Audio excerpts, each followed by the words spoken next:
يا دمعة القلب الحزين Di dalam hujan, tangan ditadah, tangan kering menjadi basah. Kerana agama, hidup menjadi mudah. Kerana iman, hidup terarah. Sahabat sekalian, kita adalah orang yang beriman, orang yang melafazkan kalimah La ilaha illallah Muhammad Rasulullah, iaitu kita bersaksi bahawa tidak ada Tuhan yang layak disembah melainkan Allah, dan Nabi Muhammad itu adalah pesuruh Allah.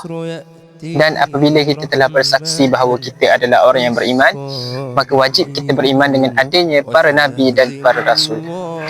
Sahabat sekalian, Allah SWT berfirman dalam surah At-Taubah ayat yang ke-9, Huwallazi arsala rasulahu bil huda wa dinil haqq. Sahabat sekalian, siapakah Nabi? Nabi ini disebut dalam kitab Lisanul Arab yang dikarang oleh Syekh Ibn Manzur. Nabi berasal daripada perkataan nab'a, iaitu bermaksud cerita-cerita. Dari sudut istilah pula, Nabi ini adalah seorang lelaki yang mendapat wahyu tetapi tidak wajib disebarkan kepada orang lain. Rasul pula berasal daripada perkataan rasala, iaitu risalah. Dari sudut istilah pula adalah seorang lelaki yang mendapat wahyu daripada Allah dan wajib disebarkan kepada orang lain. Menurut kitab Syah Ibrah wa Isbah Al-Falah yang dikarang oleh Syekh Daud Al-Fatani, beliau menyebutkan bahawa di dalam dunia ini terdapat 124,000 orang Nabi. Di antara mereka 313 yang menjadi Rasul. Di antara mereka 25 yang disebut di dalam Al-Quran, dan di antara mereka terdapat 5 yang special yang kita gelar sebagai Ulul Azmi. Di antara 5 ini saya nak pantun. Banyak hari di antara hari tidak semulia hari Jumaat. Banyak Nabi di antara Nabi tidak semulia Nabi Muhammad.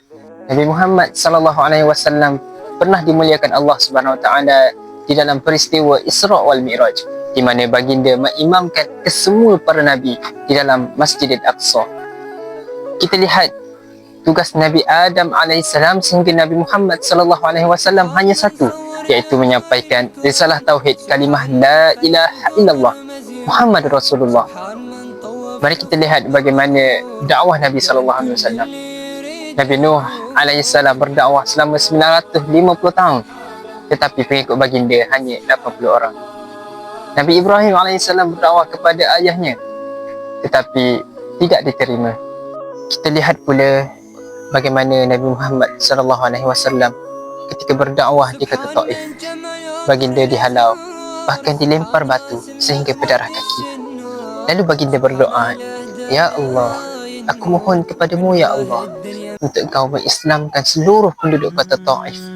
Walaupun di kalangan mereka tidak beriman kepadamu ya Allah, tetapi aku mohon kepadamu ya Allah agar anak-anak kota Taif itu beriman kepadamu ya Allah. Sahabat sekalian, tugas para Nabi dan para Rasul adalah tugas terbaik yang perlu kita sambung, yang perlu kita mewariskan. Ya, tugas dakwah ini banyak cabaran. Biar orang keji, biar orang hina, biar orang caci maki kita, tetapi demi tugas ini kita tetap berdiri untuk kejayaan tugas ini. Seorang tuan guru pernah berkata, sesiapa yang berjalan di atas jalan dakwah ini, maka hidupnya tidak pernah tenang. Tetapi ingat, ada syurga yang menanti. Tetapi jika siapa yang tidak mahu atau tidak tahan dengan hinaan, cacian, maka larilah dari jalan dakwah. Tetapi ingat, ada neraka yang menanti. Jadi, sesiapa yang mahu hidupnya tenang dan dirahmati Allah, maka jalan dakwah adalah jalan terbaik. Assalamualaikum warahmatullahi wabarakatuh.